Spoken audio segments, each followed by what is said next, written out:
నాకు తెలంగాణ అంటే పడదు, నాకు వీళ్ళంటే పడదు, వాళ్ళంటే పడదు. ఇన్ని సంవత్సరాలు 12 years కూర్చోబెట్టడం మేము ఒక చెరువుని కబ్జా చేసామంట. నాకేం పనిలేదు. నిజంగా మీరన్నట్టుగా కబ్జా చేస్తే ఇల్లు తగలబెట్టారా? నాది వచ్చి మీరు ఉంచుతారా నన్ను?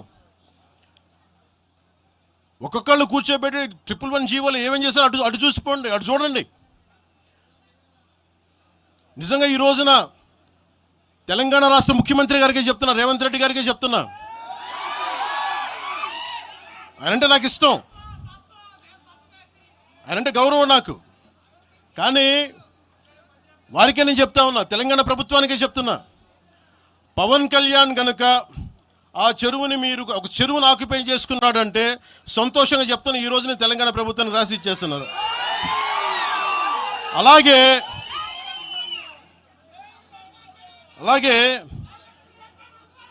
లెఫ్ట్ మేము వామపక్షవాదులు అని చెప్పి ఒక ఎనలిస్ట్ మాట్లాడతా, అంటే ఇది ఎలా ఉంటుందంటే, ప్రపంచ కార్మికులారా ఏకం కండి అని చెప్పే వామపక్ష భావజాలం ఈ రోజున ప్రాంతీయతకు వచ్చింది. ఆ వామపక్ష భావజాలం చెప్పే వ్యక్తి అనలిస్ట్ ప్రకారం ప్రపంచ కార్మికులారా ఏకం కండి, ప్రపంచ కార్మికులారా ఏకం కండి చెప్పే వామపక్ష భావజాలం ఈరోజు ఎక్కడికి వచ్చింది? ఆయన చెప్పిన విధానం ప్రకారం ప్రాంతీయతకు వచ్చింది. కమ్యూనిజం ఎందుకు చచ్చిపోయిందంటే ఇలాంటి వాటి వల్ల చచ్చిపోద్ది. ఈరోజు గద్దర్ గురించి మాట్లాడతారు. బండెనక బండి కట్టి 16 బండ్లు కట్టి ఏ బండిలో పోతాం నైజాం సర్కారోడా అంటే అది ఈరోజు మాకు వచ్చిన ప్రేమ కాదు. మాకు అది నా చిన్నప్పుడు చెప్పాను ఆ మాట, తర్వాత ఫస్ట్ మీటింగ్లో చెప్పా. గద్దర్ గారు బతికున్నప్పుడు మీరందరూ ఏమయ్యారా? గద్దరన్న బతికున్నప్పుడు మీరందరూ ఎక్కడున్నారు?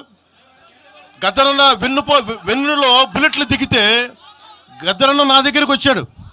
ఒకటి అడిగాడు ఆఫీస్కి వచ్చి, మన జర్నలిస్ట్ కాలనీలో ఉండే జనసేన ఆఫీస్కి వచ్చి, అరే తమ్మి నాకు బుల్లెట్లు దిగినీరా, నాకు వెనకాల నన్ను స్వేచ్ఛగా రే అని పిలుచుకునే అంత చనువు మా ఇద్దరి మధ్య, నాకు బుల్లెట్లు దిగినీరా ఈ వెన్నులో, నడవాలంటే ఇబ్బందిగా ఉందిరా, నాకు కారులో పోవాలంటే ఆటోలో తిరగలేకపోతున్నా, ఒక అండంగా అడుగుతున్నా, హక్కుగా అడుగుతున్నా, బండి కొనివరా అంటే ఆయన ఒక 24 గంటలు 3 రోజుల్లోనో 2 రోజుల్లోనో బండి కొనిచ్చాను నేను ఆయనకి.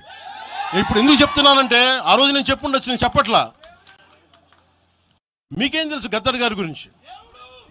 మీకేం తెలుసు? మీరేం మాట్లాడతారు గద్దర్ గారి గురించి? బతికున్నప్పుడు ఆయనకి ఏం చేశారు? మీరందరూ బతికున్నప్పుడు మీరేం చేశారు ఆయనకి? మీరు పర్మిషన్ ఇవి కూడా ఇవ్వాలా? మీరు ఒక్కళ్ళు మాట్లాడలా? ఏదైనా అవసరం వస్తే నా కాడకు వచ్చి ఆయన గద్దరన్న ఏంటి ఏమనుకుంటున్నారు మీరు? నేను పాలిటిక్స్లోకి వచ్చాక తెలుసు అనుకుంటున్నారా గద్దరన్న? మీరందరూ చూసిన ఖుషీ సినిమా చూసిన తర్వాత చిరంజీవి గారు ఫోన్ చేశారు నాకు, అరే గద్దర్ గారు ఫోన్ చేస్తున్నారా నీకోసం, ఒకసారి నేను కలవాలంటాను. ఆయన ఒకటే మాట అన్నారు చూసి, అరే మా పోరలు చూపించిన రా బాబు నీ సినిమా పాట, దాంట్లో నువ్వు తాకట్లో భారతదేశాన్ని తాకట్లో పెట్టే విజువల్ పెట్టావంట, నువ్వు మాకు అర్థమవుతుందా, మా భావాలు అర్థం చేసుకున్నవాడు అని చెప్పి. తరిమేల నాగిరెడ్డి గారి తాకట్లో భారతదేశాన్ని ఆ భావన నువ్వు పెట్టావంటే మాకు అర్థమవుతుందని నేను చెప్పాను. నాకు లెఫ్ట్ వింగో రైట్ వింగో తెలియదన్నా, నాది హ్యూమనిజం అన్నా, మీకు తోసిన సంతోషం అన్నా అని చెప్పి. ఆ రోజు నుంచి ఆయన చనిపోయేదాకా, ఆయన అంతిమ ఘడియల వరకు ఆయన హాస్పిటల్లో ఉంటే వెళ్ళి కూర్చొని, అన్నా మీకు ఏం కావాలి చెప్పండి అంటే, ఏం వద్దురా తమ్మి, తెలంగాణ యువతకి కానీ ఆంధ్ర యువతకి కానీ భారతదేశంలో యువతకి భవిష్యత్తు వాళ్ళదని చెప్పు. ఆయన నాకు రాసిస్తే, ఆయన నాకు ఒక లెటర్ రాసిస్తే నేను అది కూడా బయట పెట్టలా. ఆయనే ఒక ఆడియో ఫైల్ చేసి, నేను దాన్ని కూడా కూర్చొని చెప్పలా, ఆడియో ఫైల్ చేసి ఆయన ఒక చిన్న ఛానల్కి రిలీజ్ చేసి అది బయటకు వచ్చింది. మీరు కూర్చోబెట్టి తెలంగాణ గురించి అని మాట్లాడతారు. నేను నిజంగా ఎంత కమిట్మెంట్ లేకపోతే కొండగొట్టు ఆంజనేయుడికి నేను 30 కోట్లు టీటీడీ నుంచి చెప్పిస్తాం. మేము ₹1 కోటి ఎందుకు మా కూర్చోబెట్టి తెలంగాణ ప్రభుత్వానికి ఇస్తాం? ఆపదలో ఉన్నప్పుడు, విపత్తుల్లో ఉన్నప్పుడు మీరు మాట్లాడి,